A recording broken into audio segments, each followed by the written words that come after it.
We're having a video problem. First night. Figures. Let's see what's happening here.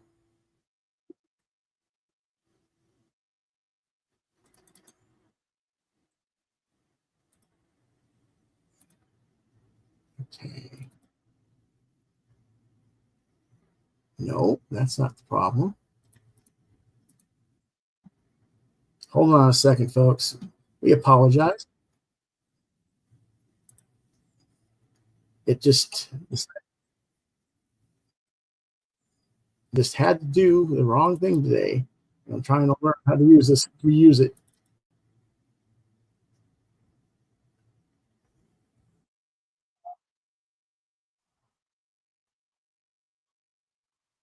Something is messing up the show.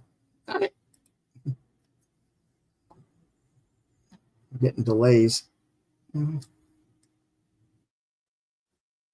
Okay. Well, welcome once again to another episode. Brand new season of Quoth the Raven, and it's all messed up right out the box. I don't know why. As soon as this thing allows me to present what it's supposed to do,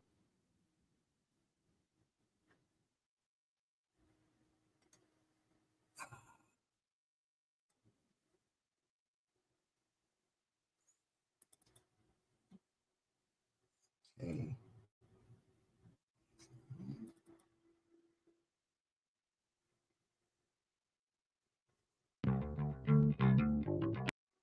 Okay. Now we're going to start all over again. I apologize. Hopefully this will work this time. Let's go ahead and get this thing shared. What's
And there you go. There's our new intro to the show.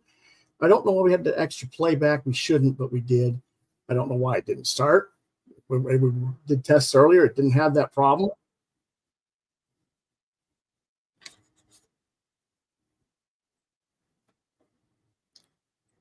And I think it might be something to do here. Let me see if something happens here if I do something here.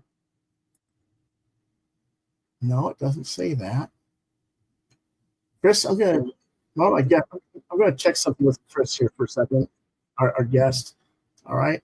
I may have to try and see if your other device thing affects something.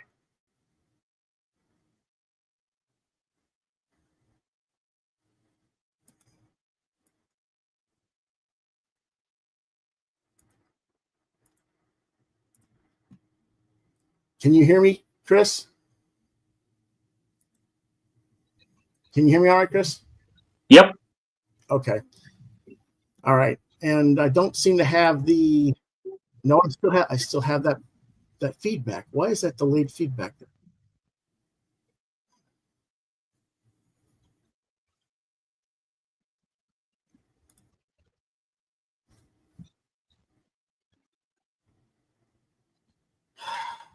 Oh well.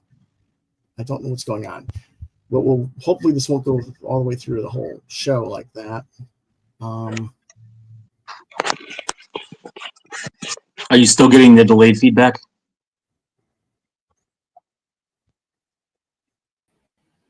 Are you guys hearing like a delayed feedback where my voice is repeating?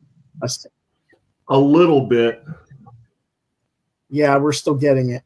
It's something to do with mine.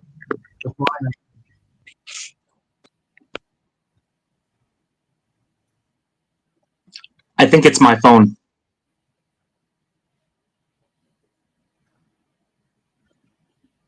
It might be your phone, Chris. I don't know. Yeah, I think it's my phone.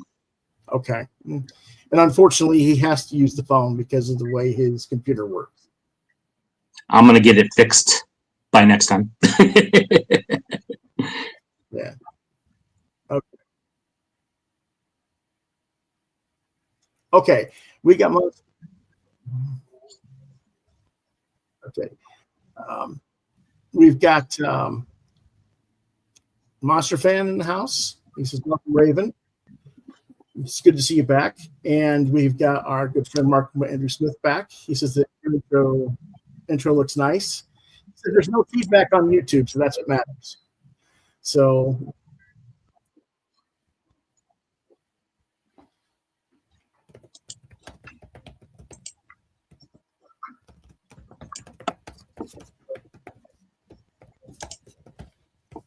I'm checking my speaker, but I'm making sure my feedback speaker is not going straight into my microphone.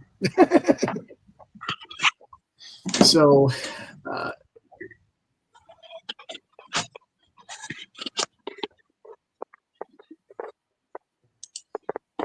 okay, so like I said, brand new season. Not expecting to have these issues we did, but we're here, and that's what matters. So, Monster Fan, is your brother going to be in?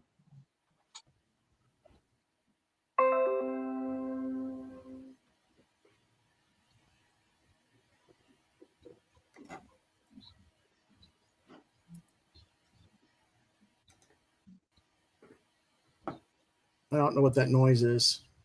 Is that your phone going off, John? No, my phone's muted. Like I've got the StreamYard Studio and YouTube running, but that my YouTube video is muted too. So I don't think it's me. No, it's something. I have everything but my phone muted, so.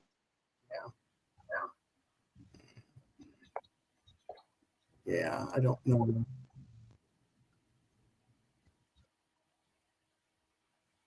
Yeah, it's something with mine, and I can't figure out what's doing it then.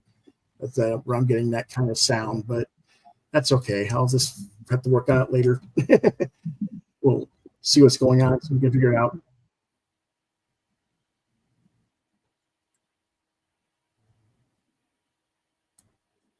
Do you have both YouTube and StreamYard up on your computer?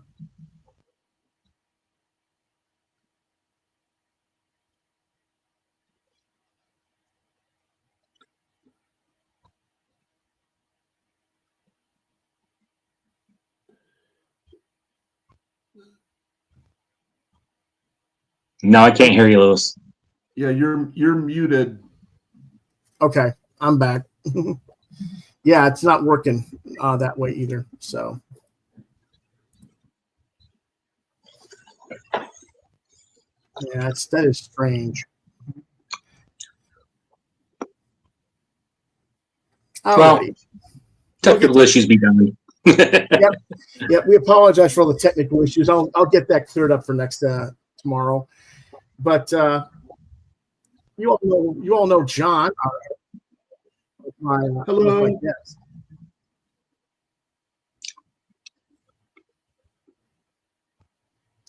You know, our guest. Yeah, I'm sorry. I'm having a hard time figuring out how to make this thing work. It's going weird on me. But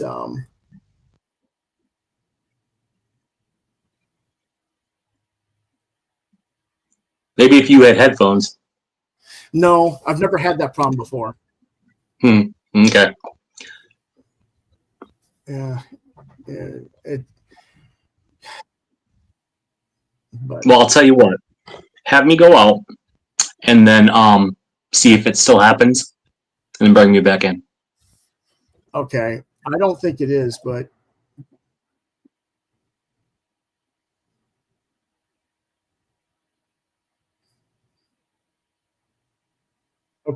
okay. Yeah, I mean, you're off the stage now, and is there a feedback? Yeah, there's feedback still. There's still a delayed feedback.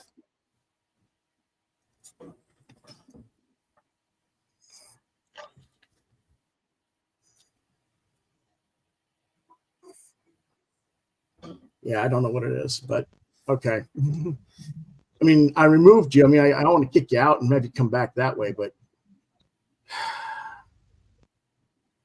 go ahead and step out for a second completely, Chris, on your end. Okay.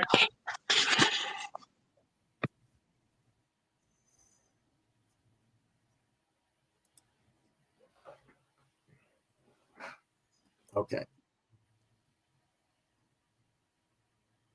Okay. Is there a delay now?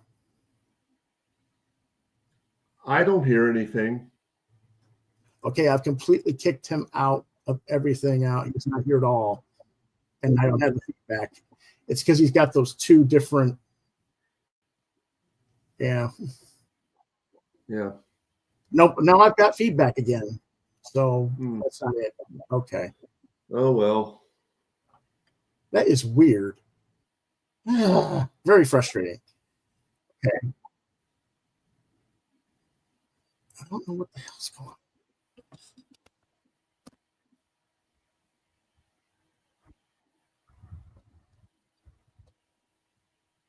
Anything else now?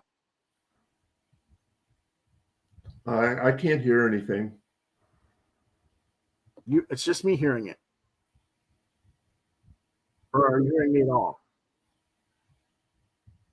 Am I muted again? No. I can hear you.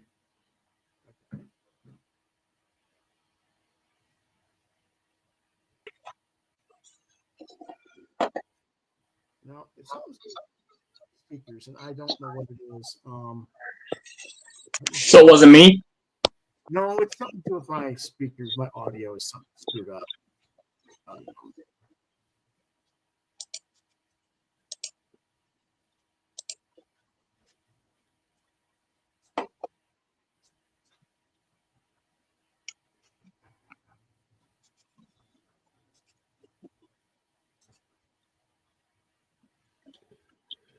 Can you hear me okay? Yep. Yeah. Nope. I got answer. I've got all that done. I've got the echo cancellations. Nothing's making sense.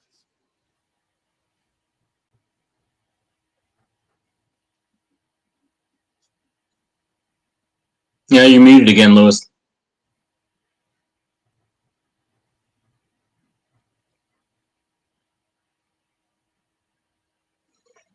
Am I muted? Now you're No. not. You were. I don't know. That's weird. All right. Well, Mark says hello to John.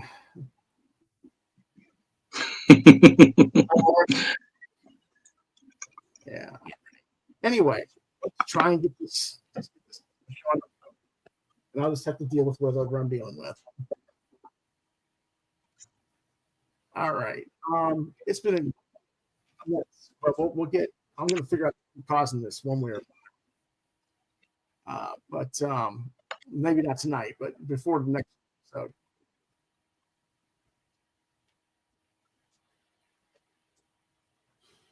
All righty. Should we get everything? All right. So I got a share screen for what we got for stuff shared and what I got this week. You're muted, Lewis. I can't hear you. How can I be muted? I can hear you.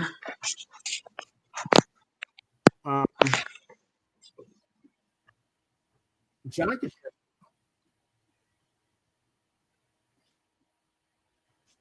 Ah, this is. I've never had this problem with this thing. Hold on a second. Let me see.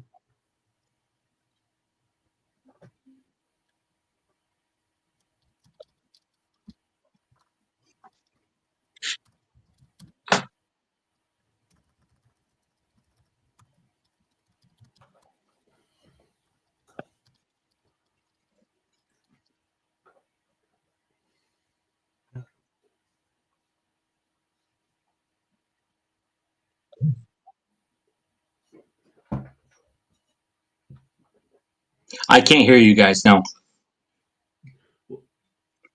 We weren't talking, so My mic is unmuted.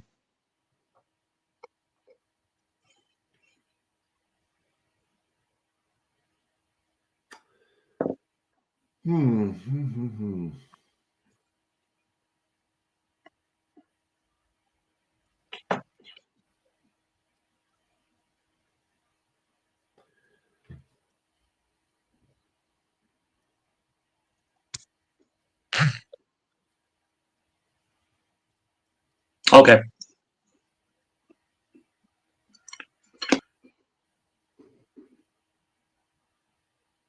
Yeah, he has to have like 2 connections. I think is what the problem is. I don't know for sure. And like I said, I keep getting these weird. So I don't know what's going on there. And you guys are watching and going, "What's going on?" It's very frustrating. But in the meantime, Mark, you have to understand that I'm hearing like 4 and 5 different voices at the same time now. So it's not like just start it and it should be good.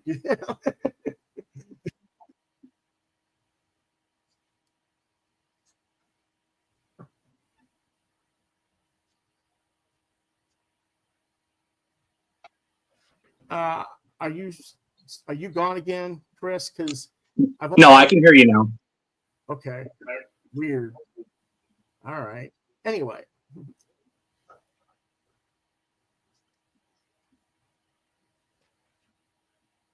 all right. Stuff I got this week at the comic shop. Batman Full Moon #2 from DC Comics. This came to my store 2 weeks late. Creature Commandos #3 of 6. And we were just talking about Creature Commandos. We'll talk about that a bit shortly again with Chris.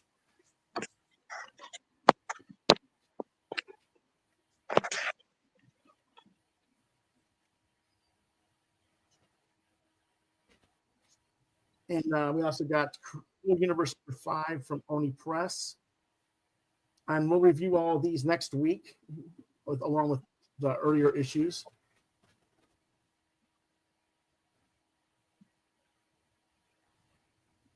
And for the recent orders that are still waiting to arrive at the comic shop that haven't arrived yet, including Midnight Tiger Origins hardcover from CEX Publishing, Parliament of Rooks #1 from the Place Publishing, Cemetery Kids Die Volume 1 from the Press, and slightly exaggerated one graphic from Dark Horse Comics. I also haven't gotten my previews catalog.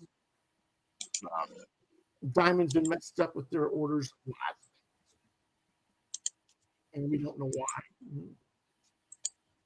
But it may be because the company's downsizing and their house in the Northeast is being shut down, and they're moving all their stuff to their branch in Olive Branch, Mississippi.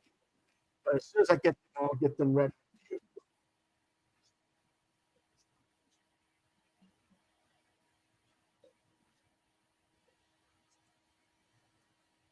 Did you get anything, Chris, for this week in comics? Or I did not. okay, and we know that John didn't get to the store. He mentioned that earlier before the show. So I guess I'm the only one who got comics this week.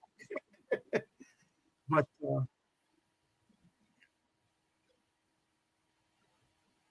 I mean, we were talking briefly about Creature Commandos. As you can see, I got the comic.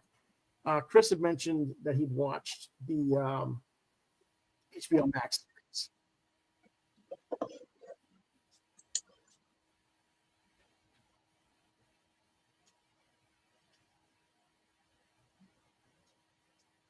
Now, for those who don't know, Chris is the gentleman who is a computer colorist, and he's also the guy who did the animation that you just watched of my opening. So if you like that, Well done, sir. Well done. Thank you, thank you. And of course, it was with great recommendations and guidance from Lewis. So,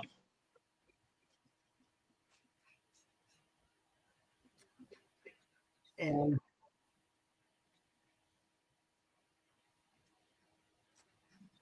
that being said, I'm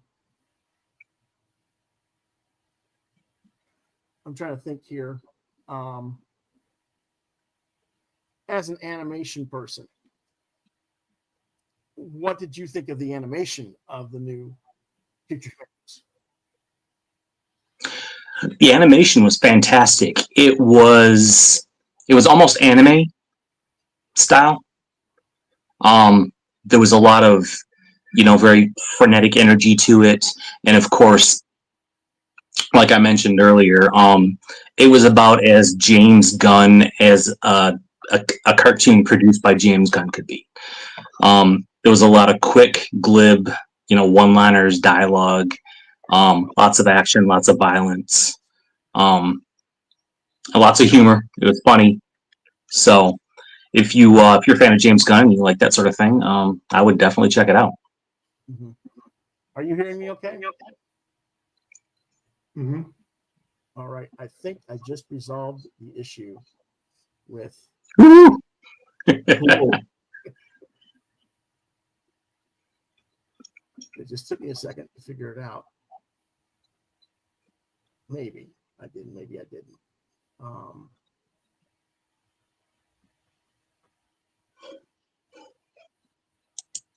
right.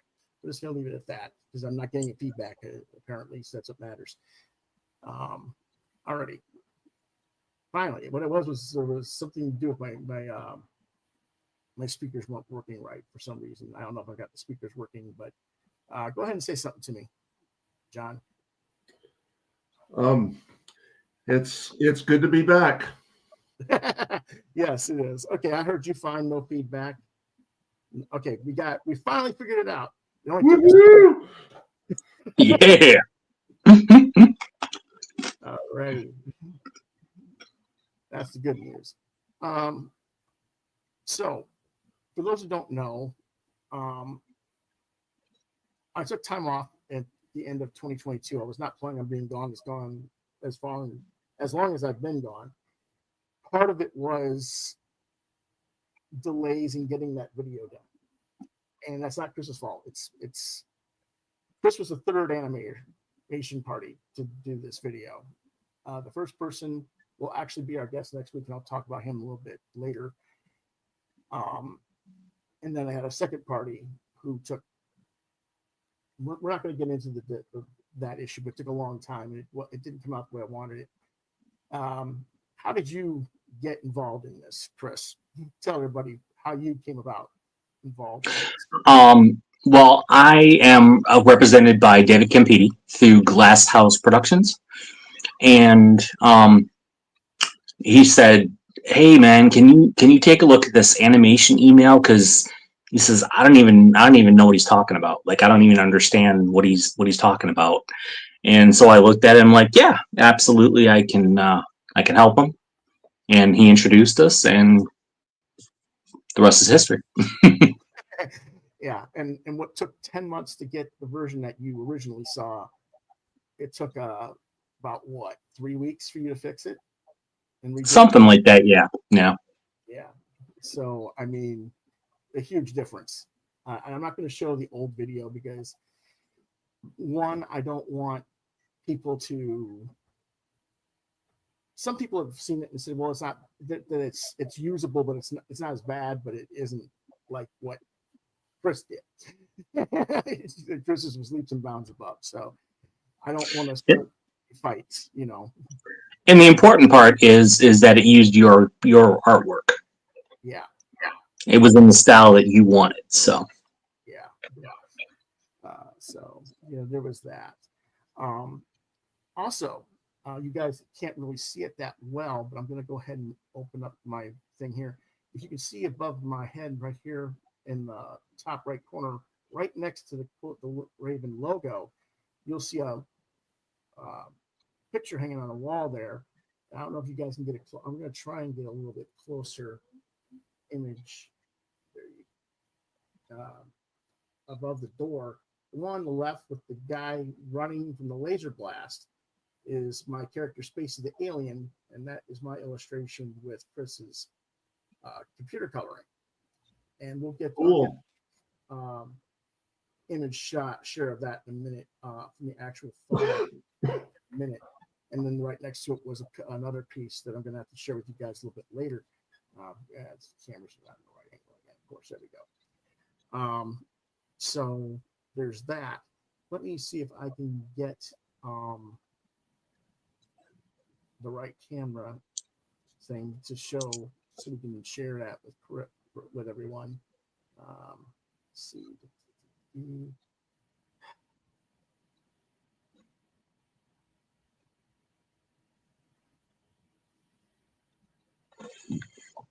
There we go. All right, I'm going to go ahead and share that actual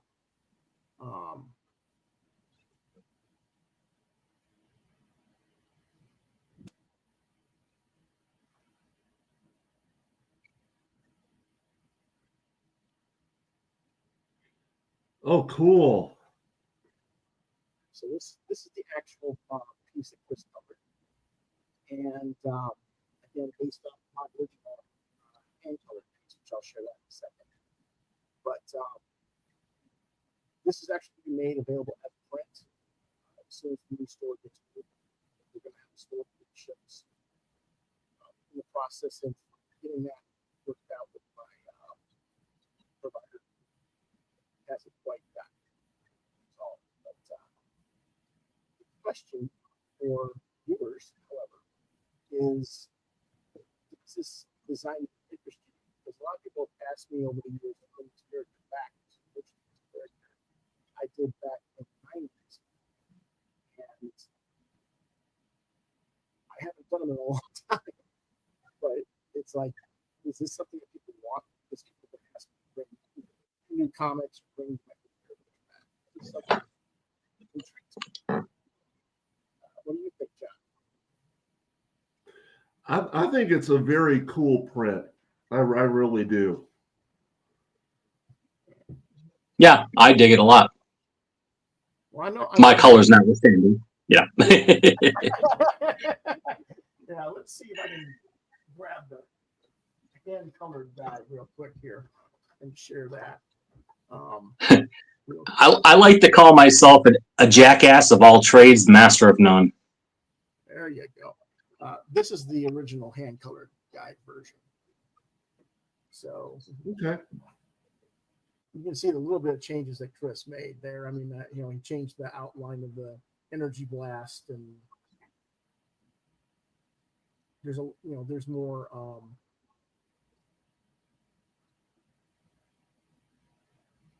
reflective qualities and stuff like that. But it's also the way it just prints in general. So with computer coloring versus hand coloring. Yeah, computer coloring is generally going to be a little slicker, but the hand colored version is extremely nice too. So yeah, I appreciate you saying that. So okay, back there. So there's that, and then the other scene, that the other image you saw to the right of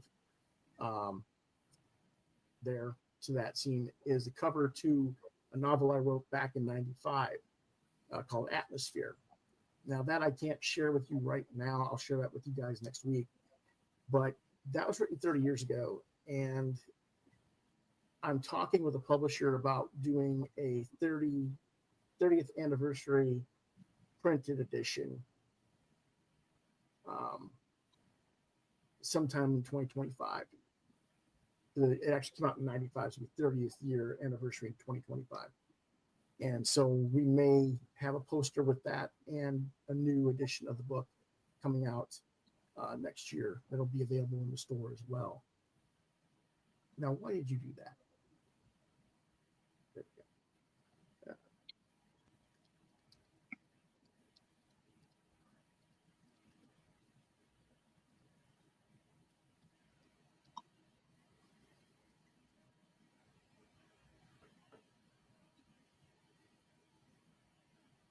I'm trying to make sure that the people in the chat are still here, because I know some people went up and down a little bit and stuff like that.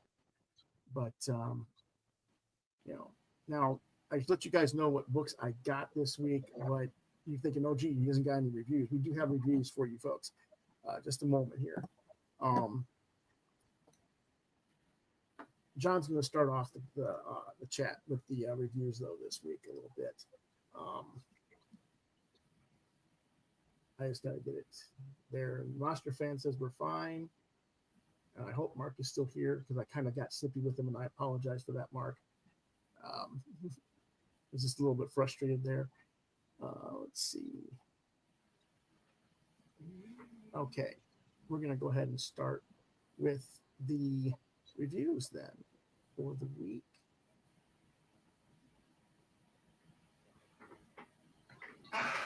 Take it away, John. All right. So those of you who know me know that I am a huge Disney fan. And I know you can't see it, but I've even got Scar on my wall back here.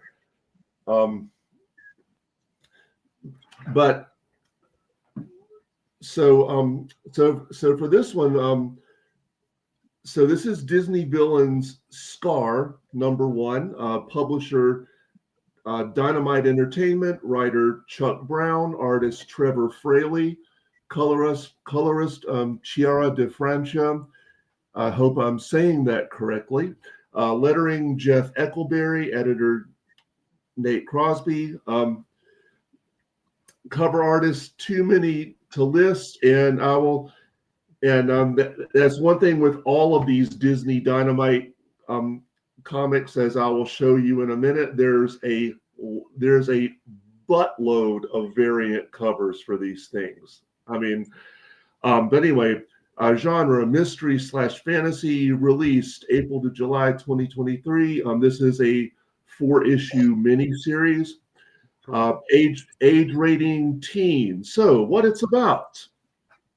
A startling new vision starring Disney's greatest villains set within the world of The Lion King. Eisner and Ringo award-winning author Chuck Brown of Bitter Root and stunning artist Trevor Fraley tell a tale of fire and fury centered on an enraged Scar. Unable to accept that he will never be king, and this is some great cover art by David Nakayama. So not so long as Mufasa and his new son inhabit Pride Rock.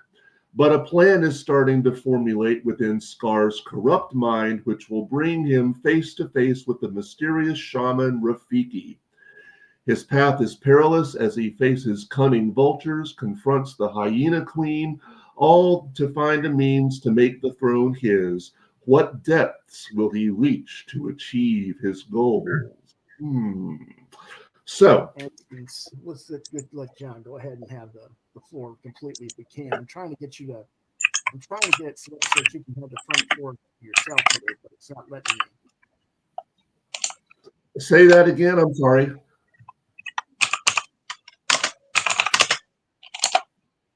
I was trying to get you to like be able to move over. No, it's not letting me do it. All right. What were you trying to do? I was trying to put you over in the front where I'm at and me over where you're at, but it's on the screen, but it won't let me. Okay. Well, okay. So a little bit of backstory. So back in 2015, and Lewis, you'll remember this. Back in 2015, I got divorced after 7 years of marriage. I won't go into that now, but at the time I got divorced, I was about $4,000 in debt.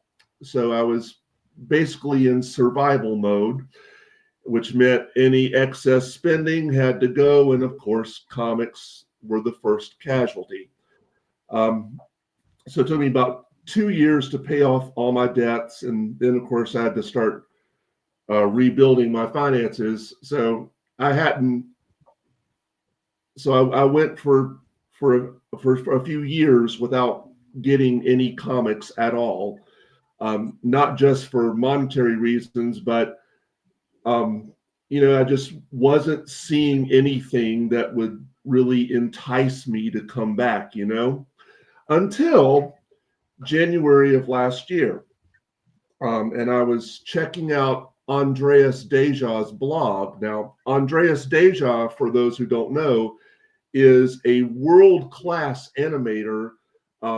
Now he does his own projects, but he was with Disney for 30 some odd years. And among his many accomplishments while at Disney, he was the supervising animator of Scar for the original Lion King film. And he has a blog called Deja Vu, which, by the way, I highly recommend if you're into animation and Disney. It is well worth checking out. Yeah. But anyway, hold on about that, Chris. Your thoughts about that? Yes. About Deja. I'm not familiar with him actually, so. Oh, okay. I thought you. I mean, I know you work animation somewhat, a little bit with the computers, obviously. I didn't know how. I have a degree in computer animation, but I never really followed specific animators or anything like that. So. Oh, okay. You would definitely know his work because he animated, among other things, he animated King Triton in The Little Mermaid. He was the supervising animator for Gaston, Jafar, and Scar. He did Hercules from Hercules, so he did Lilo from Lilo and Stitch. So he did a lot in his 30 years at Disney. But of course, Scar is probably one of his best remembered villains. So anyway, I was reading his blog, and he had posted some of the cover art, and even he had just found out that they were doing this, and he posted a link to Bleeding Cool website where they had an article saying that they were not just doing Scar, but they were going to do a whole Disney villains line of comics, and they were going to do Darkwing Duck, and they were already doing Gargoyles, which I did not know. And I finally said, okay, I'm way too intrigued to not check this out.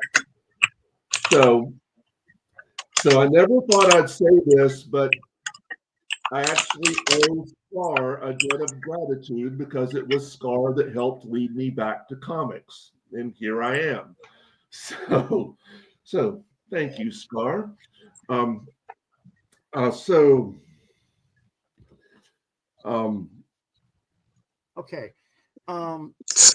Scar is one of the best Disney villains in existence.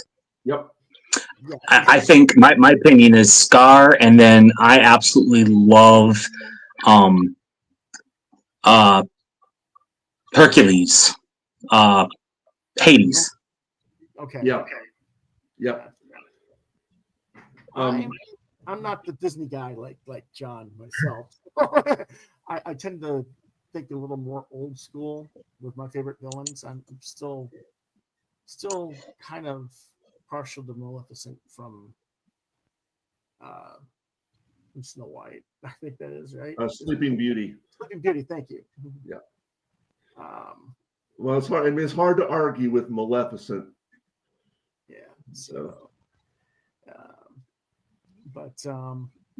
And how about the demon from Bald Mountain? Ooh, Chernabog. Ooh, yes. Chernabog, yes. Yep. Yes, that's fair too. Yep. We can talk about that all night, but we have to get to what did you actually think about the storyline, John? So I loved it. So without spoiling too much, so this of course takes place. Simba has just been born, and Scar of course realizes that puts a serious kink in his plot to take over the throne. And after surviving a near-death experience, a couple of vultures encounter him, and of course, after being chased off by Rafiki, but they come back and say, hey, if we get in good with this guy, we could eat whatever he kills, and we'd be living pretty well. So they say, hey, we can introduce you to the Bone Eaters, aka the hyenas, which is where Shinzi, Banzai, and Ed will come in, and it, of course, all leads up to their plan to kill Simba and Mufasa, which, if you've seen The Lion King, you know how that all turns out. But I thought this was a great miniseries. Actually, let's go ahead and show a little bit of art while you're talking. Yeah, so I actually like that it was more for teens. I mean, they could have easily done an all ages Lion King story, but I thought the story was very well done. I could practically hear Jeremy Irons' voice as I was reading the dialogue. So I thought they did a great job. And I like the artwork. Of course, we're seeing Pride Rock here. And I just really thought it was a well done miniseries. Very okay. well. And what rating did you give this one out of 5? I completely forgot about giving it a star rating. Sorry about that.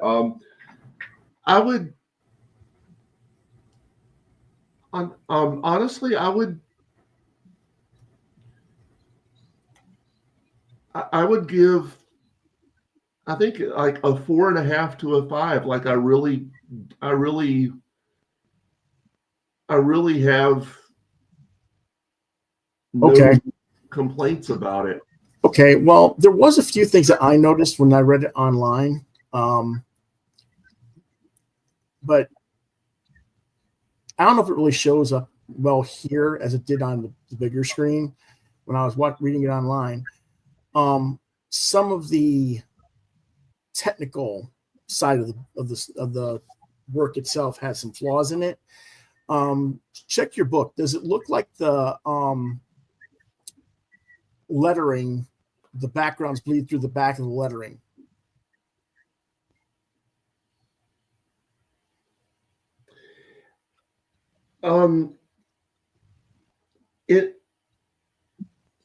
Yes. It does kind of, although it's very faint, but it's there. Yeah, you have to look hard to see it, but yes, it is there. Okay, and it's consistent on this one for some reason on this series on all 4 issues, and it really kind of grabbed me and took me out of the story a little bit. Also, our resident colorist, what do you think of the coloring work on this? I think the coloring is fantastic. It's very soft. It's very painterly. It's bright. It's perfect for a Disney story. Yeah, it's fantastic. Okay, let's go ahead. And so you think the show through on the dialogue is a printing error? I don't know what it is.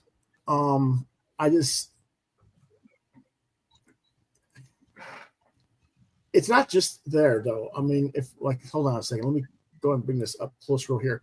You can see that the coloring goes over the border here in this area. So it's almost like there's. Oh yeah. It just looked like there's a technical error that they didn't solidify on each level of the layer. Kind of like what we had our issue with the Spacey piece, where the dotted line showed through the back of the coloring. Right. I think it's it looks like maybe the artwork wasn't trapped properly, which is bizarre for this 2024. And I guess it could have been a misprint, but that is weird. Well, the thing is, that's something that the editor should have caught before it got to print. Exactly. Yeah. If it was a colorist error, then yeah, the editor should have caught that. Yeah. But that's about the only thing it just felt kind of weird. Like you say, very painterly looking colors. It's very interesting to see some of the way it's done. I would ask you how you would have approached it differently, but you don't have the pencils to look at, so we don't know how you would have approached it differently. Me? Yeah. Being Disney, I don't know, I probably, unless it was specifically mentioned to do a painterly effect, I probably would have gone with maybe a more cell shaded approach. Okay. That's fair. And now that I look at it, the show through on the dialogue, it almost looks like it's on purpose. Mm-hmm. But yeah, and I don't understand why. It's not just one thing. It's everything. It's the ha ha ha. You can see through it. It's the text balloons. It's the speaking dialogue balloons. All of it. Yeah. Because I've seen that effect done in comics, where like if a person is speaking but they're a spirit, that it'll show through, or if it's a thought balloon, it'll show through, whereas it's speaking, it's not. And this is just consistently like that, and I wasn't really sure why. And I'll have to ask Nate or someone else, Nate the editor, if he's in my editorial group. I think he is. What was the logic behind that at some point? But it's not that it didn't ruin the comic for me or anything. It's just something that caught my eye and kind of pulled me out of the story editorially with my own way of thinking when I'm reading comics. Right. And John, you mentioned that, this could have easily been an all ages Disney comic, but they kept it like teen.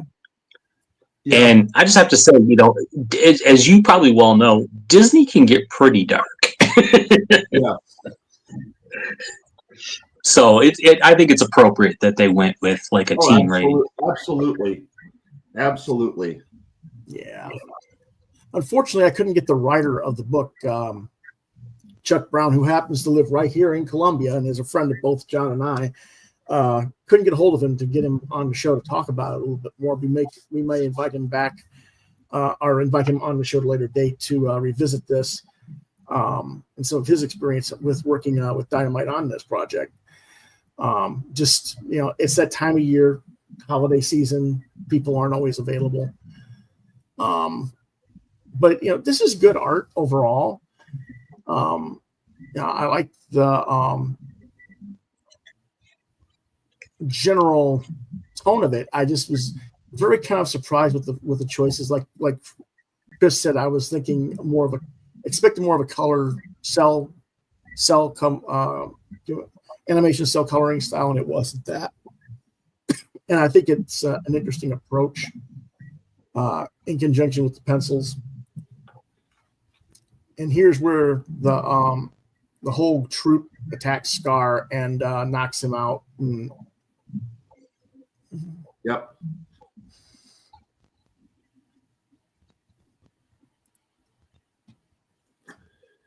And I also think it's cool that they did a little, that they decided to do a little prequel to, the main Lion King story. Now there was some, I don't know for sure, John, there was some other stuff that you wanted to share with this art. Let me see if I can find it real quick here. Yes, it's still here. I've got my book here if I need it. No, I've got it. I've got some more to share with it. Okay. It took a minute to make sure.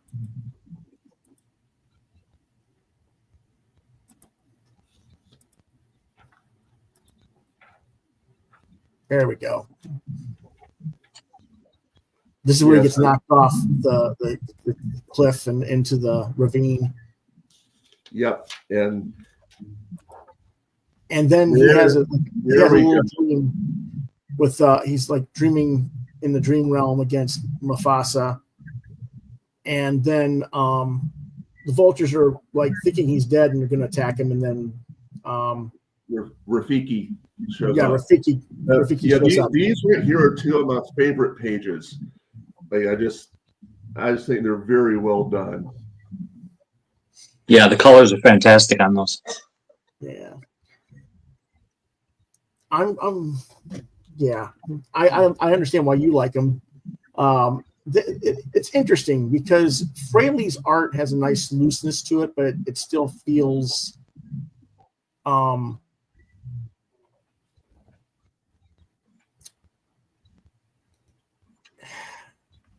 like they're still in motion. I guess it's not as stiff of a lines as some of the other Disney cartoons have been. I was just gonna say it's almost to where it's like almost it's inked, but it's not inked. Well, the inks are there, but there's a lot of color. They're very loose. Yeah. Yeah. Well, there's different level. It's like he colored over the pencils and inks at the same. Because like there's different color holds on some of the line arts. There's different other things going on here that make it feel more open and more. I don't want to say unrefined, just not as crisp and tight as a lot of cell art can look. And again, like here's the lightning over on the side. It kind of covers the border a little bit on that where the lightning on the right hand side of the page there. That kind of stuff bothers me personally, and I would tell him to finish it and tighten up the border, to close it off. But I guess it's kind of like it's just an editorial or creative decision. It's not right or wrong either way. Yeah, unless they were purposely trying to, cross the border. Yeah. Now, I would say for me, whoops, it's the wrong. There we go. For me, I gave it like a 3.5 out of 5 because of those technical things. They just kind of jarred me personally a little bit. But as far as the story by Chuck and the art itself by Trevor, yeah, I agree with you. 4.5 stars would be a good range. But I knocked it down to 3.5 because of those technical things that just kind of nagged me personally. What would you give it based on what you saw, Chris? I would give it a solid 4. Fair enough. Like you said, the technical issues. They don't really pull me out of it. I can forgive a lot. Yeah, As far as technical issues. Well, it's my anal retentiveness as an editor. That's all. I admit that. So okay. Isn't anal retentive an editor like a synonym?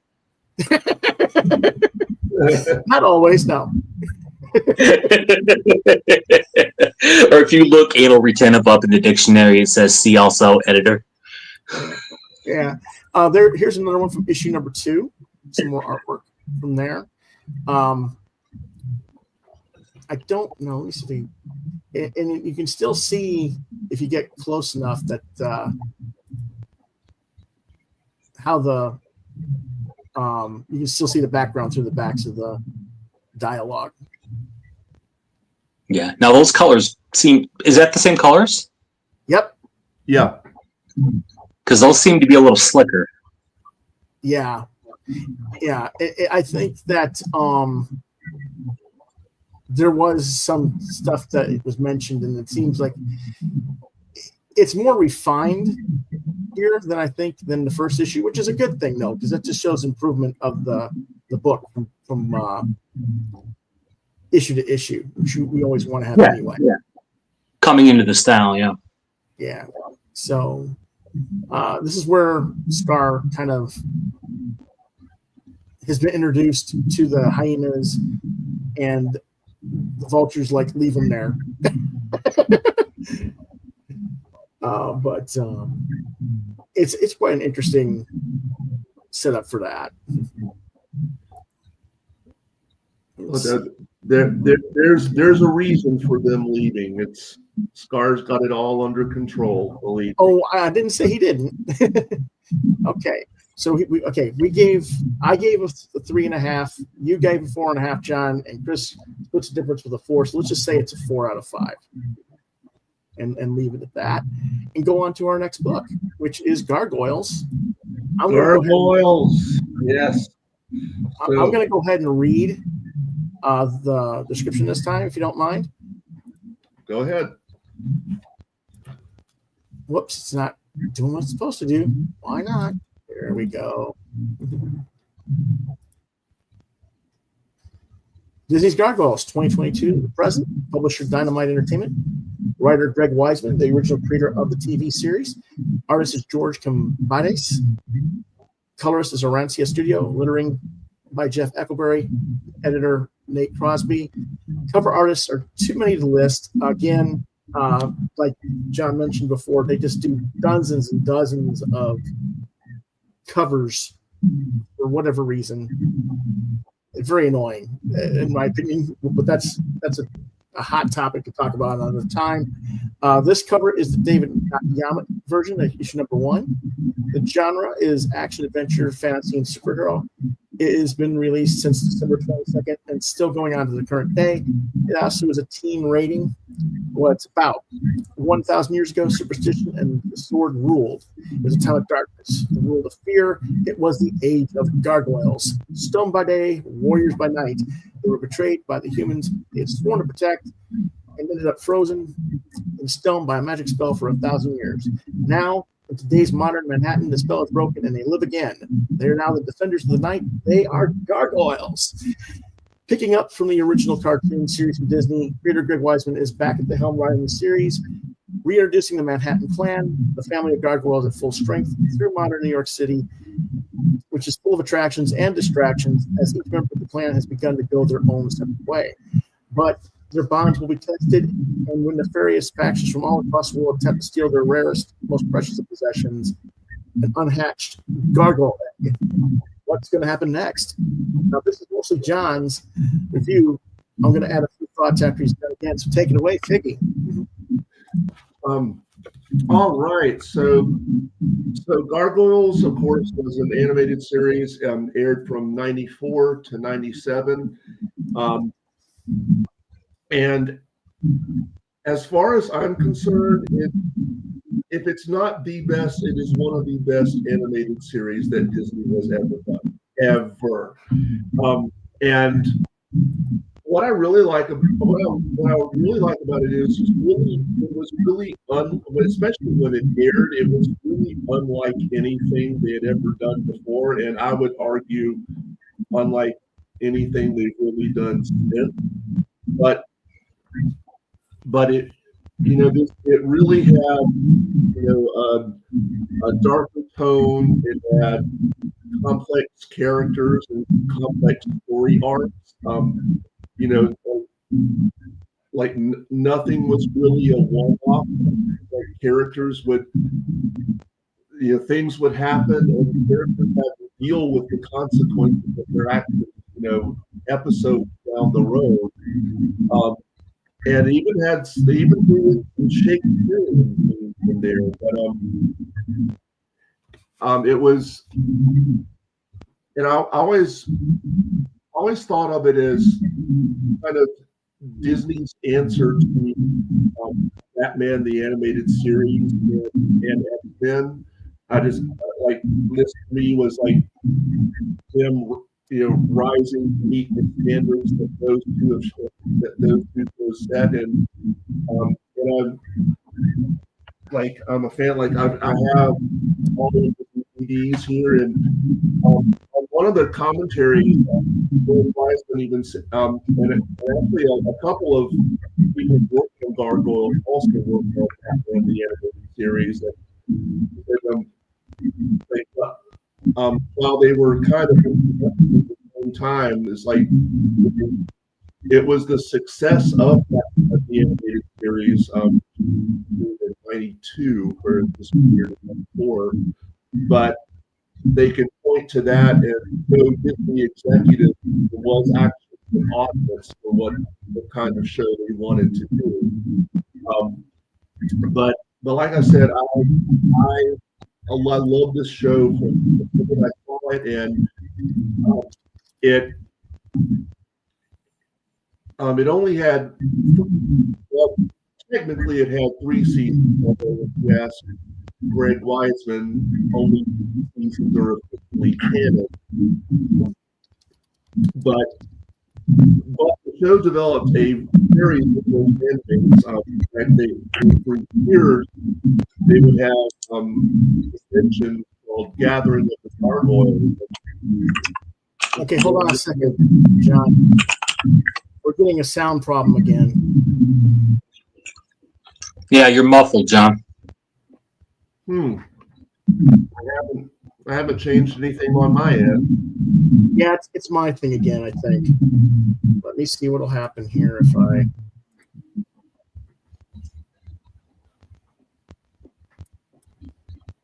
But I agree with you, John. I saw the first episode of Gargoyles, and I was like, whoa, this is a game changer. It had gravitas. It was dark. It was adult storylines and just stuff that until that time you hadn't seen in a Disney show. So I mean, it was fantastic. Yeah, and it had a stellar voice cast. It just great music. I mean, everything about it really worked. Yep. And Jonathan Frakes as I'm sorry, what was the villain's name? David Xanatos. Yes. He was just fantastic. Yep. Yes. And I mean, Keith David is Goliath. I love that voice. Again, the whole voice cast was spectacular. I mean, the show had everything you could, I could want in a show. It lasted for 3 seasons, but the band kept it alive, and for years they would have Gathering of the Gargoyles convention, which a lot of the voice cast, Greg Weisman himself would get involved in, and comics-wise, there was a series in the 90s from Marvel. In 2006, did a series that Weisman wrote. So when I found out that Dynamite was going to do another Gargoyles comic, I was thrilled. It's like,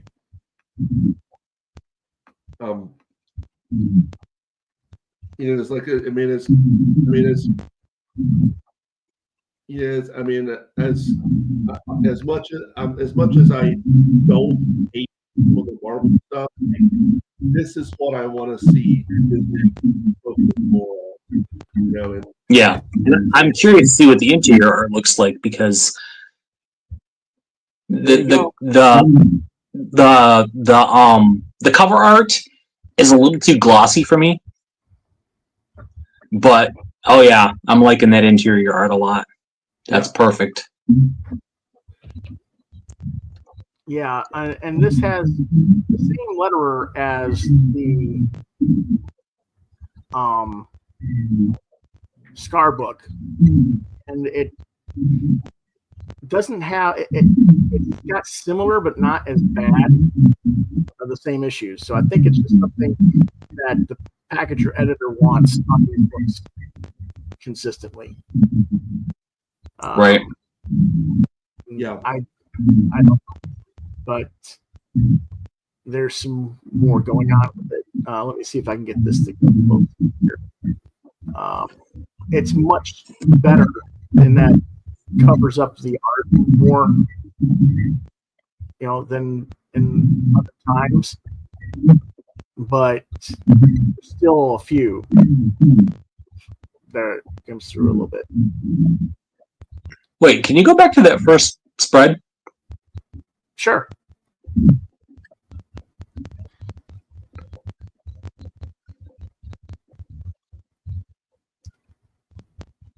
Do you... What do you need? It's almost like there's a difference in the art between this spread and the second page. It's bizarre.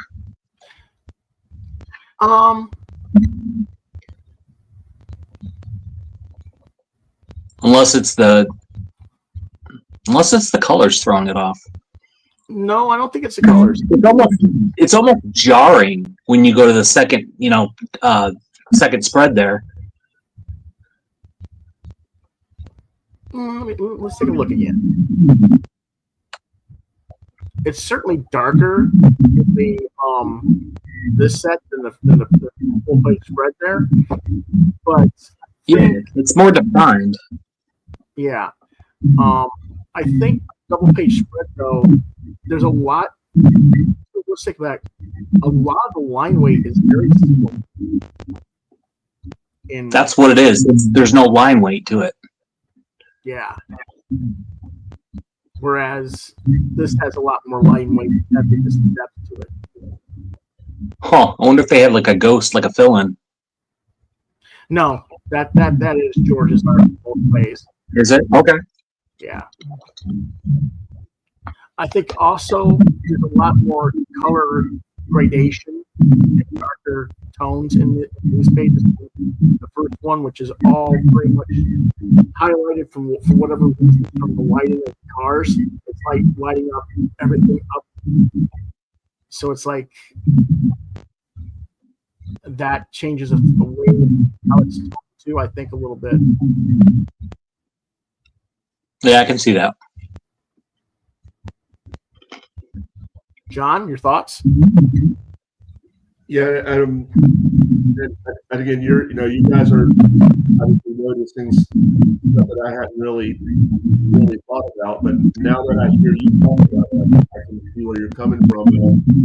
But I really do like the art here, and one thing as far as the writing goes is that I think Greg Weisman did very well here is, when you've got a comic that's based on an existing property, that hasn't been in print, or especially like in comics, something that hasn't been around for a while. Got to simultaneously bring new readers up to speed while moving the story along. And I think Greg Weisman really does a good job of that. He tells you as much as you need to know to bring you up to speed. He doesn't waste any time in the story. Yeah. Yeah, I think part of it might be screwing up things again. I don't know. Let me see here. Trying to figure out. That's right.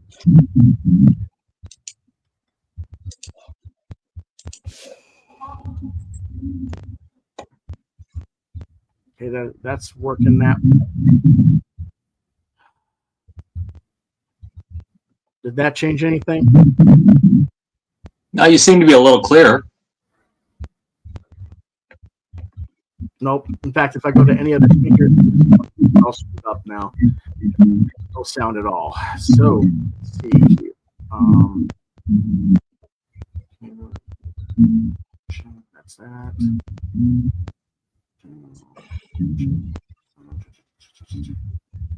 Yeah, I don't know what's going on. I don't like it. Doing what it's doing. I've got echo cancellation on. I got my background on.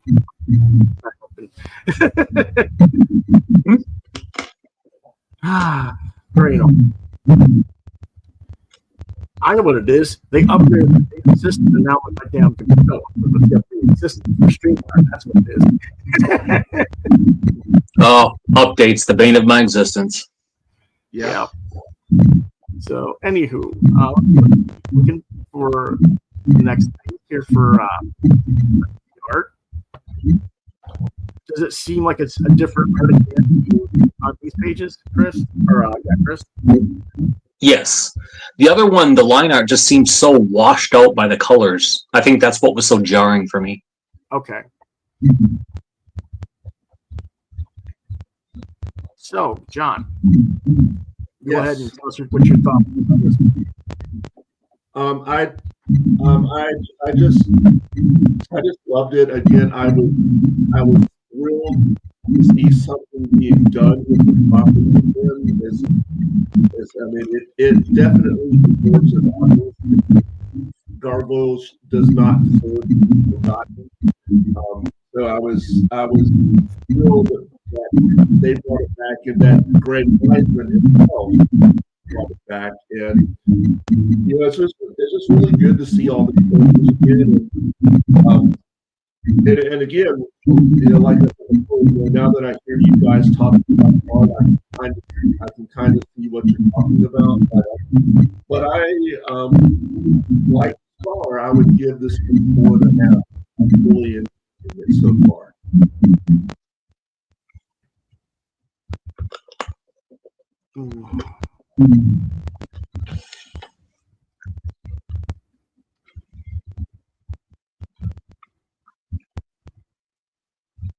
Okay, now, John, hold on a second. It opened a new screen and blocked me out for a minute. We're losing viewers, unfortunately, because of the sound. Oh, well. Try to fix it for tomorrow. But anyway, John said 4.5 stars on this, I believe. Yes. Correct? Okay. And I would say the first issue only online. Probably a 4, I guess. So yeah, that's what I was saying. And I know you haven't read the story, Chris. Just based on what you saw. Based on what I mean, it depends on if those severe color shifts extend throughout the rest of the issue. Probably between a 3.5 and 4. Okay, fair enough. Just based on the one. I think it stays pretty consistent through here. I think this is the one there that the last page I got of the sample script. And it could just be me seeing it on the screen too. So yeah, it's not that it's bad art. It's just that it's fantastic art. It's really nice coloring. It's just that in my view, some of the line art gets washed out, and it's jarring. Yeah, I agree with you though. I'm talking about so. Yeah. Alrighty. Those are the ones that John saw and reviewed. Let's go ahead and move on ahead. What I am going to review. The SEA Serpent's HEIR, Volume 3, publisher's Image, Skybound Entertainment, writer Margaret Scott, artist Pablo Tunica, letterer was Ariana Mar, and I don't know how it was supposed to be. It said Oz Jamie or Oz Jane. I guess the guy's name is actually Jamie, and Oz is like the company he works for. Those were books 2 and 3. And let me see something here. Crazy.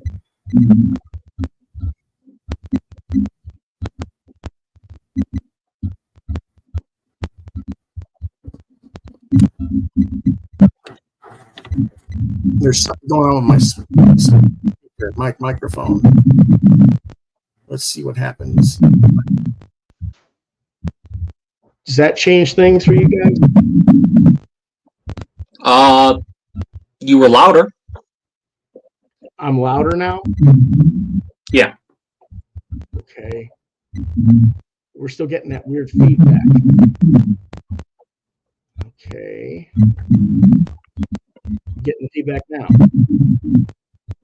No. Nope. There's not. You're not even. When I put the speakers off, that does that. That changes that. Does that change? No. Okay. I'm gonna go back to the mobile and see what happens. All right. I think it's better to go on the microphone that way. All right. I wish I knew what was going on. I caused the problem. Anyway, John Norris Fantasy, publisher, age recommendation 12 and up. This was coming out between 2022 and 2024. 3 different books, 1 a year. October 22nd, September 23, and September 2024. I just happened to get the 3rd book not this week, but last week when my store got it. So I figured this would be a good time to review all the books. What it's about. Ayala is a bored teenage girl who lives on the small islands of Cinnamon Isle with her 2 aunts, while her mother is off on adventures on the seas as a pirate. Little does she suspect that she's been hidden away from the world, leading boring existence, is because she's the daughter and reincarnation of the demon serpent's heir, who in his prior incarnation almost destroyed the world. Now, a fanatical religious warrior girl is seeking out the reincarnation of Seer with the intent to kill it before it becomes too powerful to stop.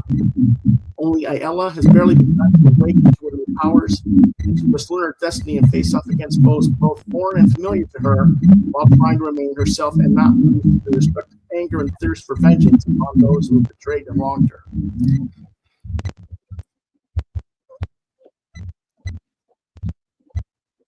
You guys hear me okay?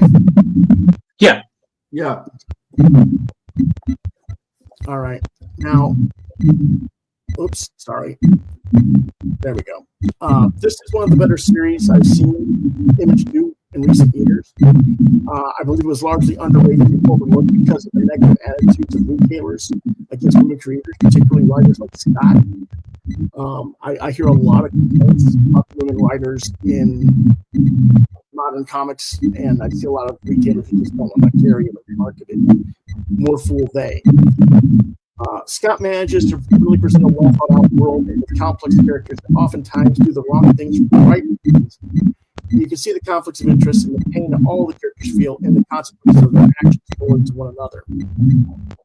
Both Ayala's aunts, her mother, and the young man Bashir, whom Ayala initially trusts, betrays and talks her to embrace her demon, all legitimately love and care for her in their own ways. Even Seer, who manipulates Ayala in order to allow himself to be born again through her, does love his quote-unquote daughter. In a market where many characters today are being written rather in one-dimensional tones, especially for the big 2, I think the author here really shined in terms of characterization and how she reduces characters into the conflicts as both metaphor and the means to move her plotline forward, whereas many lesser writers are hammering one character trait or only one story point over and over to the audience's perspective of the story.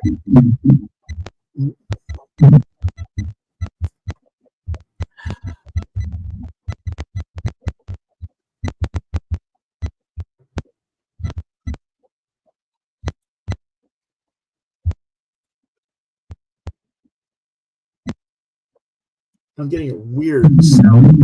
It just keeps getting worse and worse. Maybe it's because she's writing her own character. Instead of corporate shells, she's had time to properly develop these books as opposed to the production line of get-it-done chapter fiction methodology.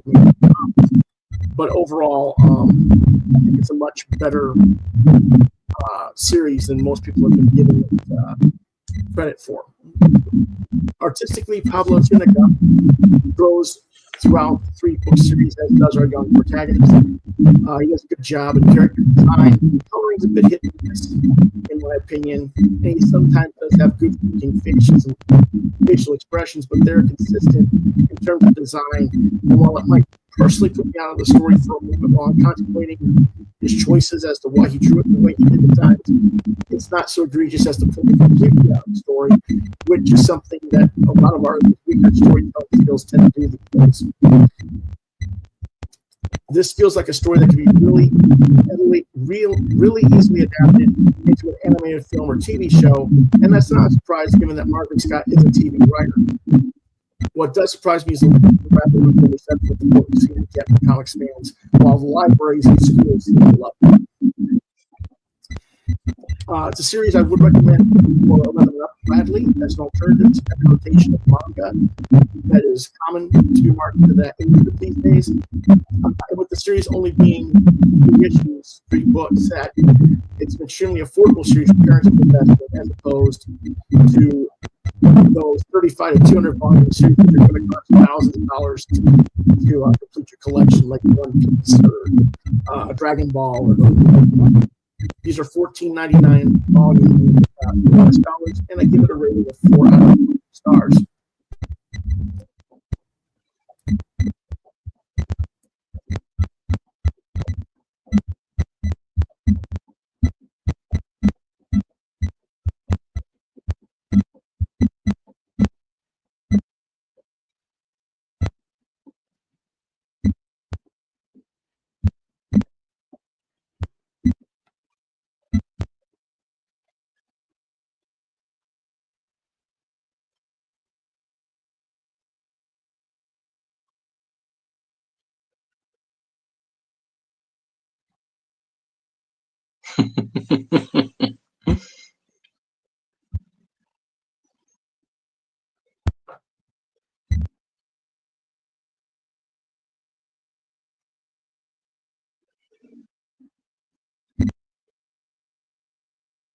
Do you have interior art for this, Lewis?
So, Chris, how long have you been?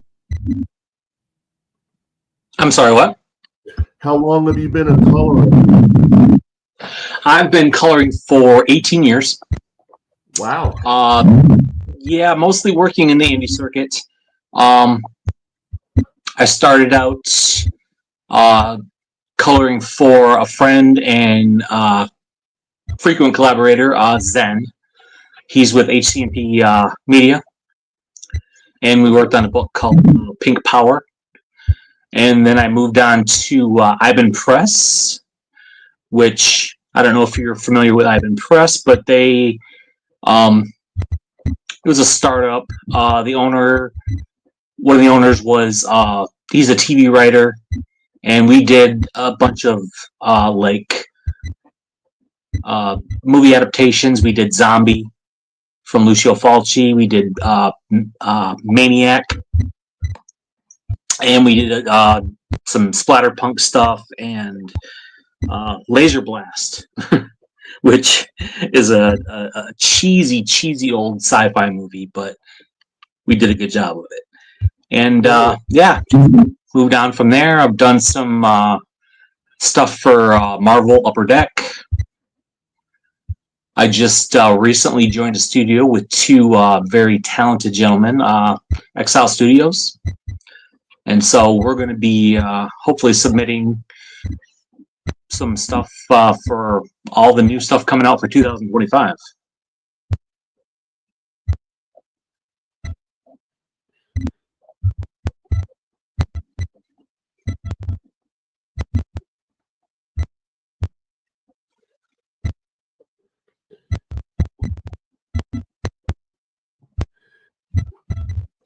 And I think you said you did animation. How long have you been animating?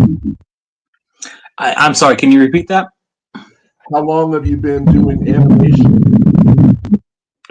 Well, I started out with my degree back in 2006. Hadn't really done much with it, but kind of kept up on the software and stuff like that. And yeah, through Glasshouse, I was, started doing some Kickstarter videos and some motion comic animation, stuff like that. So. I'll tell you,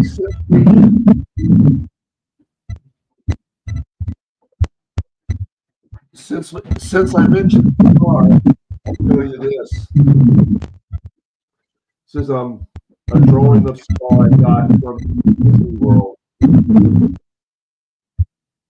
Oh, very nice. Love it. Not the closest thing to actual animation art I can afford, but I like it. Do you try and collect animation cells? No, I haven't.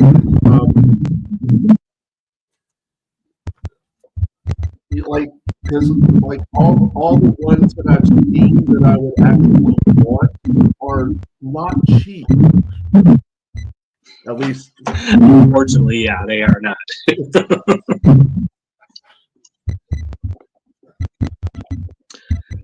So, what is your? I mean, what got you into comics? Well, and actually, I'm a musician. I'm digital animator.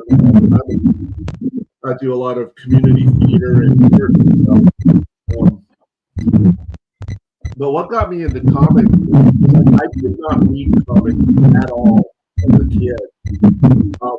But in the summer of 1990, I was attending Brevard University in Brevard, North Carolina. And, Saturdays were our free days. Brevard being a small town, there's not a whole lot to do there. So they have like a bookstore with a row of comics, one row of comics. And because I didn't really have anything else to do, I bought a couple, and it was cool. And then I went to school at Furman University in South Carolina.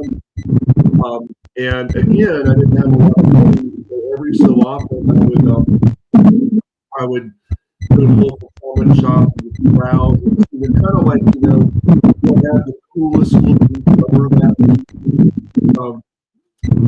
But the series that really got me into comics was a Telos by Todd Zabo and Mike Moreno.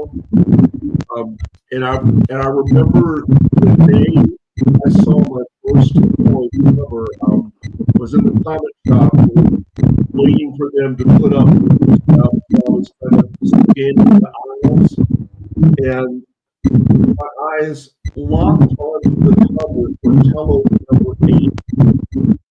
And it was, and I don't know if you've ever seen the West Side Story before, but it was like the moment in West Side Story where Tony and Maria are at the band and they see each other for the first time, and everything else is blur and it fades into the background. And my eyes just locked onto that cover, and I thought it was. I still have no sound in mine. I can hear you, Lewis. You guys can hear me, but I can't have. I have no sound. Okay. But it was the most beautiful cover I'd ever seen of it. And you know, I got as many issues of Hello as I could, and that's where I really started.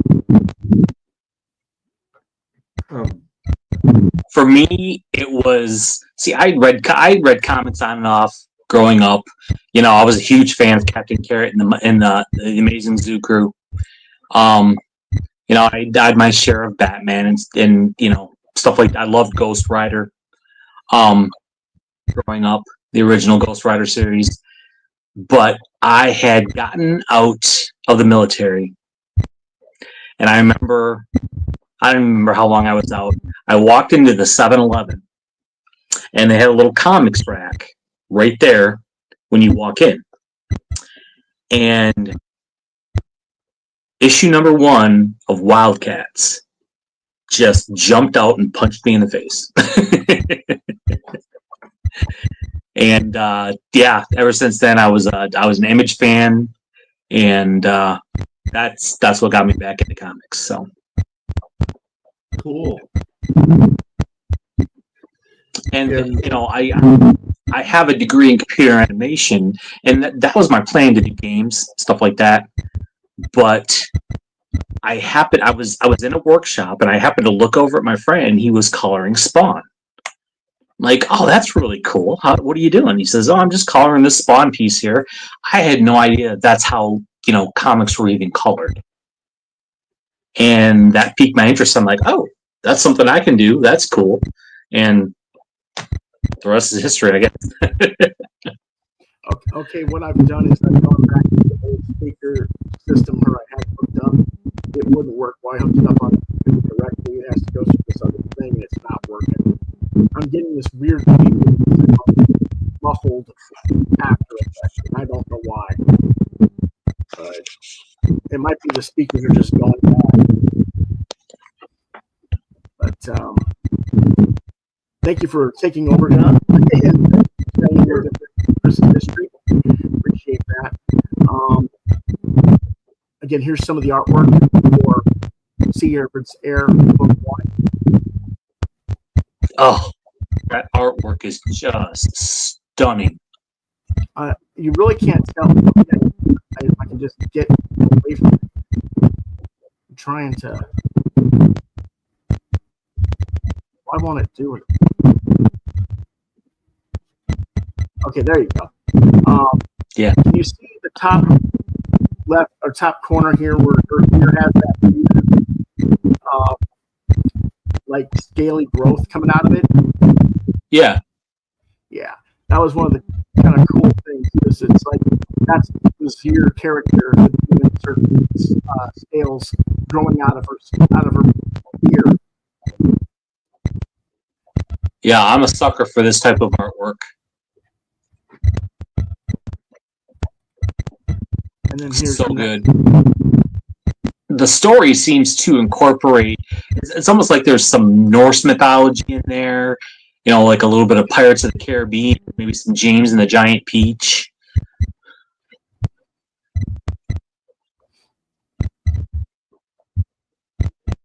Yeah, it's got a lot of cool elements to it.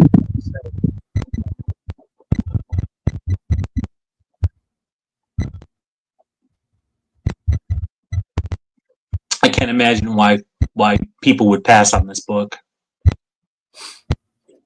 A lot of it has to do with the attitudes of other YouTubers. You know how other YouTubers talking about women writers just not knowing how to write comics. We've talked about this privately a lot in the last month or so. Yep. Yeah. Whenever she writes for Marvel, you know, she wrote for Transformers, she wrote for other comics, complained about those works. And so they're like, well, if she's stuck on this, she's stuck on, you know, to create her own stuff too. And it's like, right. Well, first off, she wrote the cartoons before she wrote the comics. You don't tell me she doesn't know how to write the characters. Exactly. It's just, it's a kind of a sexism or racism issue, and it runs prevalent rather on not only across comics YouTube, but other locations, especially in comic stores. You hear one guy, and all of a sudden nobody wants to buy it. It's Right. that person, and so that's a big part of it. Whereas if you get away from that mentality, you don't have that prejudice, that hypocrisy. It seems to sell okay. So I think that's what a lot of it is. And that's just a shame. It really is. Here's some more. This is where she wakes up and realizes that her mom's dead. Oops, spoiler.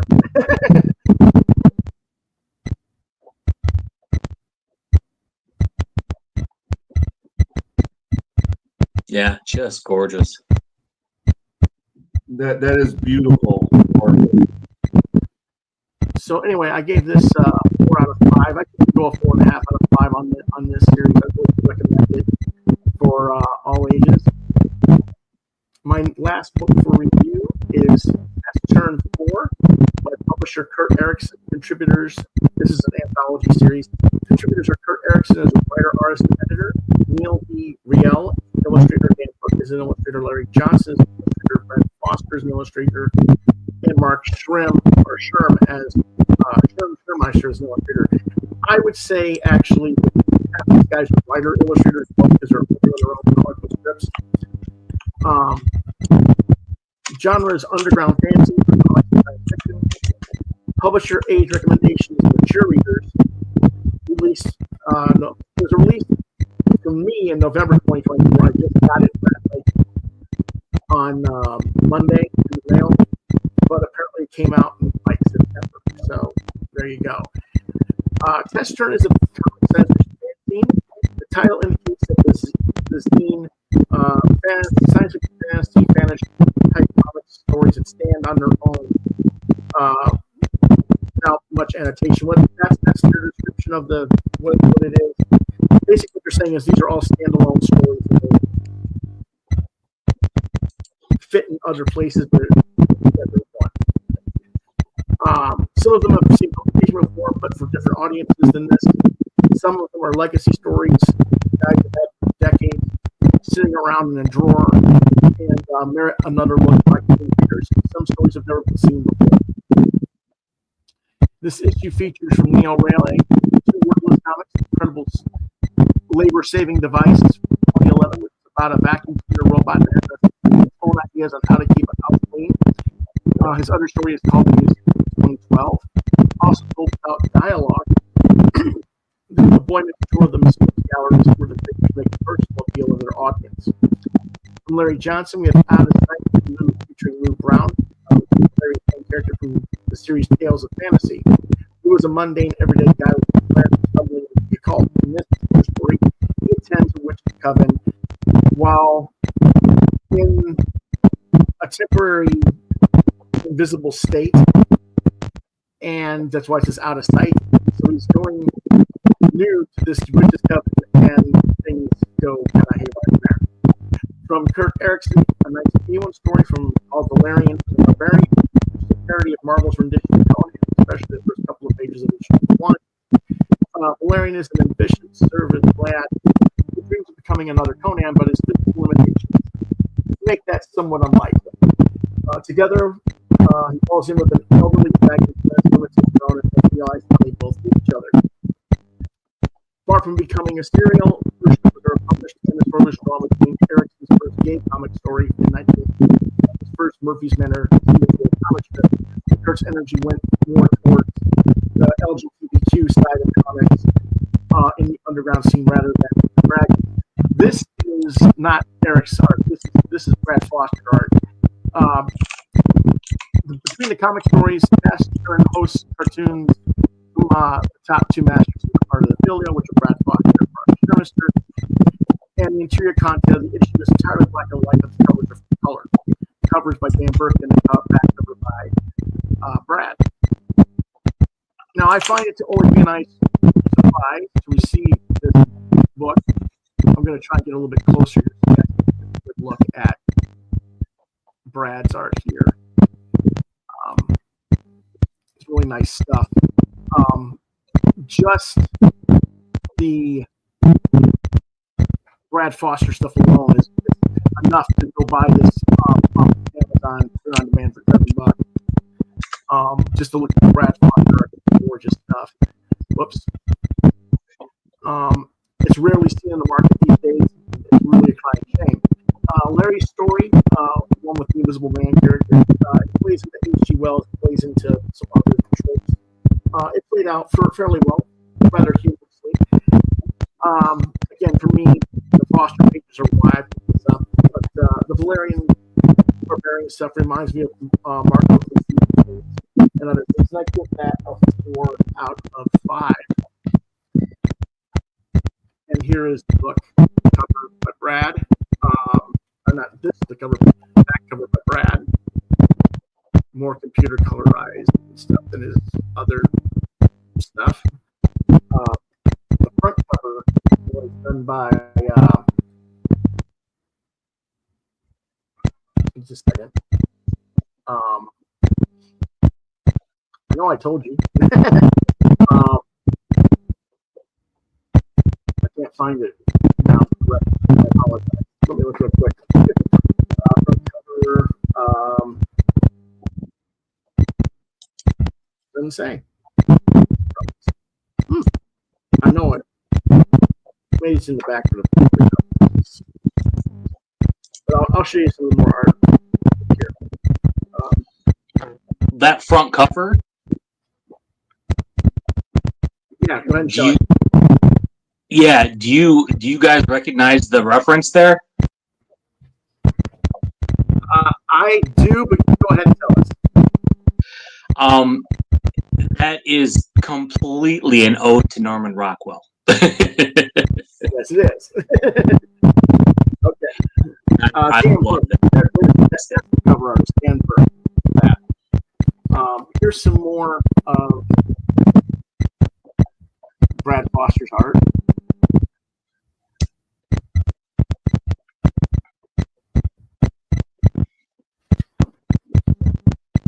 And that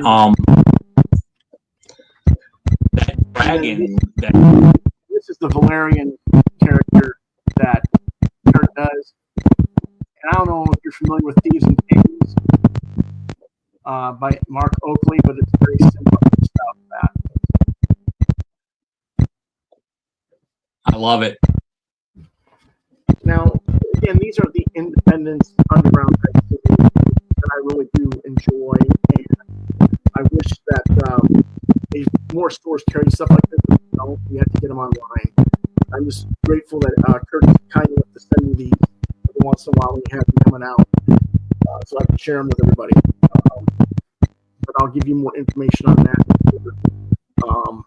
I've got to figure out what's wrong with it. Are you guys hearing the clicking sounds and other stuff as well? Yeah. John is, but you aren't? A little bit, but it's not like too bad. Okay. Okay. All right. But okay, that's all for our reviews. There are things we are looking forward to this month. Let's start with movies that come out this month. We got Craven the Hunter from Marvel coming out next week, next Friday, from New Line Cinema. There's also going to be an all-new animated Lord of the Rings film done in the Japanese anime style. Couple this with Disney's CGI live action Mustafa one, and Sonic the Hedgehog 3, and there's a lot to be potentially interested in. John and I have already talked about wanting to see both Craven and more of Rohim, Lord of the Rings film. John, what do you think about the Mufasa cut up one?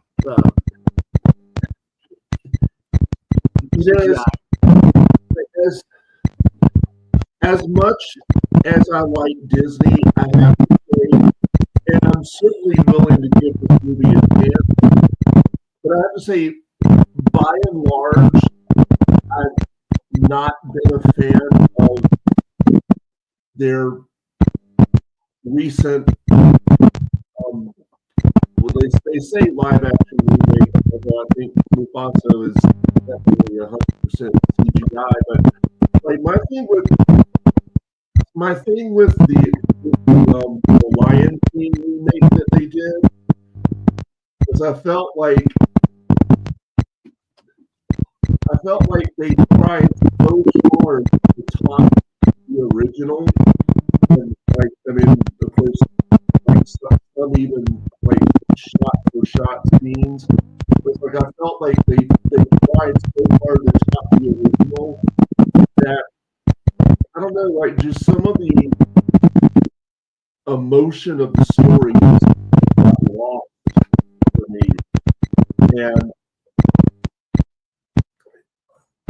I mean, I will still go see Mufasa mainly because I'm curious as to what they do with it.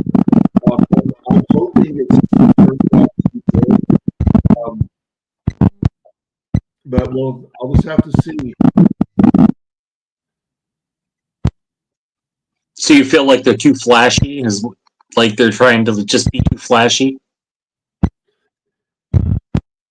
Yeah, I felt like. Well, I think I feel like they're trying so hard to be realistic, to have everything look real, that they lose the emotion. Right. Like, you know, one reason I love the original animated film so much is because, you know, you can tell. I mean, they did their research. You know, they researched animal movement, but they still allow. I mean, you can still tell that, and that's one reason I love hand drawn animation so much, is because you can tell. You can tell that. How do I put this? Like you get the artist's soul, I feel like, and not that you can't in CG, but I think with the Lion King they went so hard for realism that they lost some of the emotion. Right, and this is something I learned in art school, animation school. The reason why hand-drawn art is so nostalgic and it has that heart and energy to it is it's got one of the pillars of animation is the stretch and bounce. Like you over-exaggerate movements, and like if a character hits the ground, it doesn't just hit the ground and go poof. It hits the ground, bounces. It's got stretch and it's got bounce to it. And it's got movement, and that sort of feeling just gives you that nostalgic feeling, you know. And whereas CG, when they're trying to make it so realistic, that just cuts all that out, and there's none of that there. Yeah, I tend to agree I think. with you. Yeah. Well, I mean, there's first off with cartooning, there's exaggeration of emotion and stuff like that, where you can't really do that with live action, no matter what you do. You know, no matter it's animals or it's people, whatever. When you're doing CGI effects, it doesn't work the same. So, yeah, there's that as well. So. Well, Pixar seemed to get it down pretty well. They got that. I think they're about as close as CG can be to the feel of line art. Traditional animation. Was that again? I think Pixar is about as close as you can get to CG animation feeling like traditional line art animation. It cut out on me when you said it again. Sorry. Oh, I'm sorry. I said Pixar, in my opinion, is about as close as you can get with CG animation to like the traditional line art feel.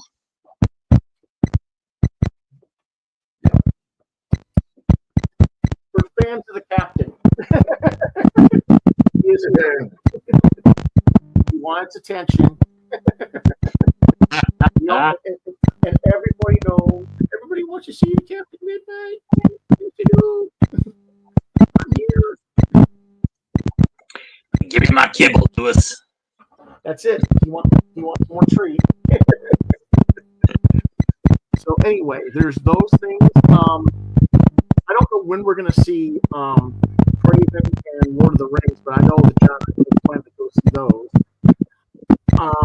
I'm not really sold on Mustafa. I didn't think you were either for the reasons you suggested, but I think it will appeal to fans. What do you think about Sonic 3?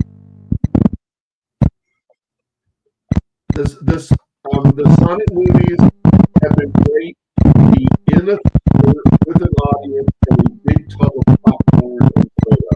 Like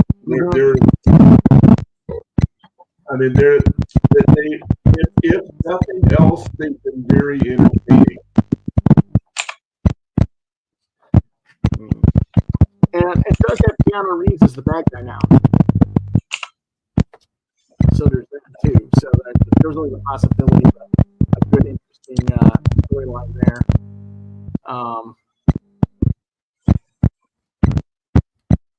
I'm sorry. I'm just trying to figure out what the heck we can do with this audio situation, you know?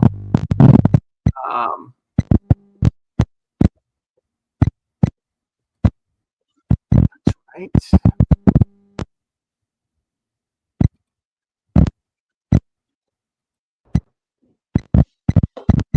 Can you hear me okay? Yeah. Yeah, I can hear you. Okay, I changed my microphone to see if that would change anything, and that hasn't done it. It's got to be the speakers are just dying or something. I don't know. No, you're clear now. I changed the speakers to high definition, and you guys aren't hearing me anymore. Yeah, I can hear it. Because I can't hear you. I'm assuming the phones are dead. I can hear. No. So back to my communication speakers, and everything's okay there. And I don't know what to tell you guys. I'm gonna have to get me some new speakers, I guess. See if that makes a difference. Call Best Buy, say, hey, I need you in here. But damn, that's annoying. Alrighty. What else we got going on? Well, I really can't say what else we're looking forward to because I don't know when I'm going to do my next episode. I was planning on doing another episode tomorrow, but now that we're going to have this problem with the speakers, and I'm not sure about when we're going to do the holiday sale because, again, I need to have speakers. So we'll have to wait and see what's going on for that.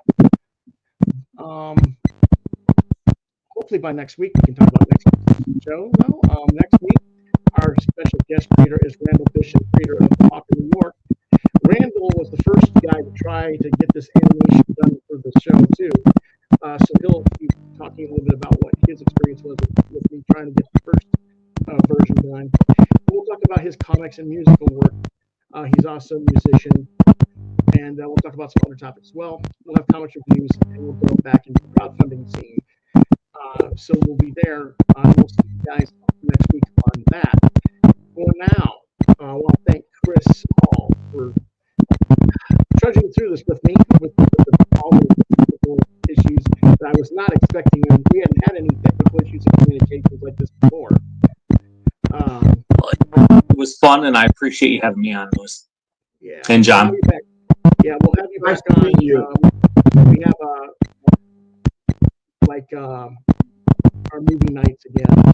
And I know you like to do that sort of thing with your other friends, and maybe we can have you contemplate and pontificate that as well. And Oh yeah. They said it's all cool. So if you're in for this Saturday. Yeah. Well, no, I mean you coming on back on my show and I'm doing ours, and John and I are doing our reviews of movies. Oh yeah. Yeah, that's what I was talking about. But yeah, I know I can visit your group as well. So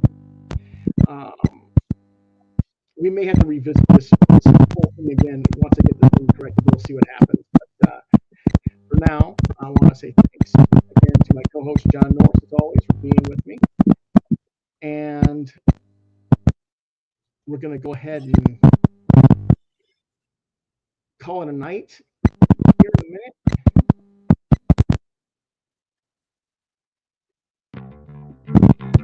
Whoops, it's not working. Why is it not working?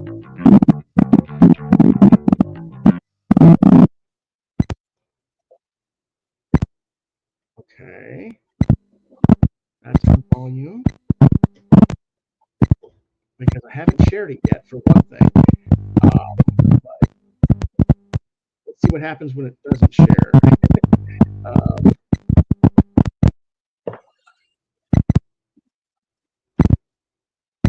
All right. Let's see what happens.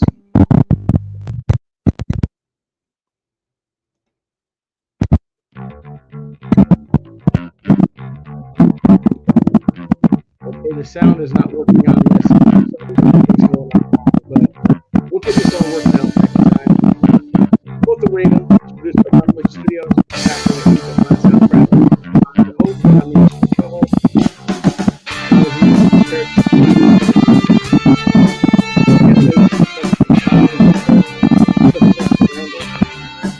The music that you heard before was originally composed by John Norris. It was rearranged and performed by Ricky Zero and Dan Durant Radio Home. Thank you guys. I'm sorry I didn't get a chance to talk more about next week. Randall, recorded and mastered by Chris Griffin at Griffin Mastering, and the video is copyright Concept Studios and myself, all rights reserved. Have a good night, everybody. We'll see you next time.